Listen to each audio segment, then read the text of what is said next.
uma das passagens mais emocionantes e misteriosas que aconteceram logo após a ressurreição de Jesus, a jornada para Emaús. Quem eram aqueles discípulos? Por que eles não reconheceram Jesus de primeira? E o que essa história, encontrada no Evangelho de Lucas, capítulo 24, tem a nos ensinar hoje? Fica comigo que eu vou te contar tudo. Vamos voltar no tempo. Imagine a cena.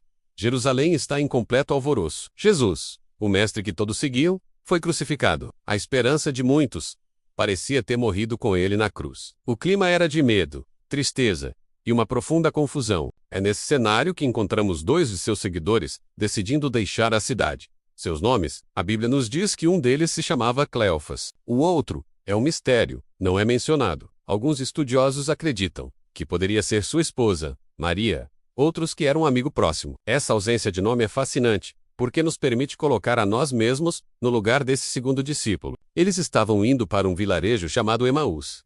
Mas onde ficava Emaús? Essa é outra pergunta que intriga historiadores e arqueólogos. A Bíblia diz que ficava a cerca de 60 estádios de Jerusalém, o que dá mais ou menos uns 11 quilômetros. Uma caminhada de umas 2 ou 3 horas. Vários locais foram propostos ao longo dos séculos, mas não há um consenso. O mais importante não é o ponto no mapa, mas o que Emaús representava para eles. Um lugar de refúgio, um retorno para casa. Talvez uma tentativa de voltar à vida normal depois do caos e da decepção que sentiram, enquanto caminhavam, com o coração pesado conversando sobre tudo o que tinha acontecido.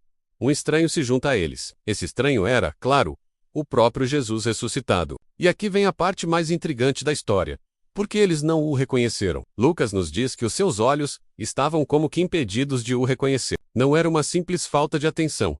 Havia algo mais. A dor, a tristeza e a decepção eram como um véu sobre seus olhos. Eles esperavam um Messias rei, poderoso, que libertaria Israel politicamente. A imagem de um Messias que sofre, morre e ressuscita era algo que eles ainda não conseguiam compreender. A visão deles estava limitada pelas suas próprias expectativas. E então, Jesus começa a conversar com eles. Ele pergunta sobre o que eles estavam falando com tanta tristeza. Eles, sem saber com quem falavam, contam sobre Jesus de Nazaré, um profeta poderoso que eles esperavam que fosse redimir Israel, mas que foi crucificado. Eles até mencionam os rumores da ressurreição, mas falam com um tom de dúvida, de quem não acredita muito.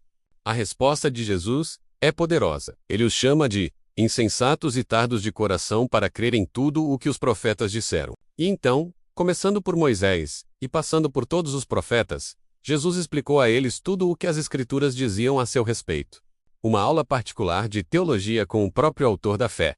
Ele conectou todos os pontos, mostrando como a sua morte e ressurreição eram o cumprimento de um plano divino muito maior. A caminhada de 11 quilômetros se tornou a maior aula de Bíblia da história. Quando chegam a Emaús, os discípulos convidam o estranho para ficar, pois já era tarde. E é no gesto mais simples e familiar que a revelação acontece. Durante a refeição, Jesus pegou o pão, deu graças, partiu-o e o deu a eles. Nesse exato momento, os olhos deles se abriram e eles o reconheceram. A mesma ação da última ceia.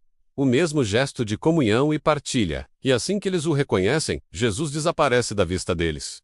O que acontece a seguir é pura energia. A tristeza se transforma em uma alegria contagiante. Eles dizem um ao outro: não ardia o nosso coração enquanto ele nos falava pelo caminho e nos abria as Escrituras? Aquele fogo que sentiram enquanto Jesus explicava as Escrituras agora fazia todo o sentido. E o que eles fazem? Eles não esperam o amanhecer. Na mesma hora, eles se levantam e fazem o caminho de volta para Jerusalém, os mesmos 11 quilômetros, agora no escuro, mas com o coração iluminado. Eles precisavam contar aos outros. Chegando lá, encontraram os 11 apóstolos e os outros reunidos. E a notícia se espalhou.